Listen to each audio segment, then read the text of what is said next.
రతనాల మా తల్లివి నీవే అమ్మా శ్రీలక్ష్మి, మా రందులు బాపే తల్లివి నీవే దేవి శ్రీలక్ష్మి.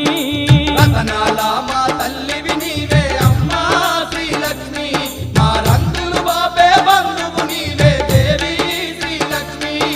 రాళ్ళ గుట్టలో వెలసిన వంట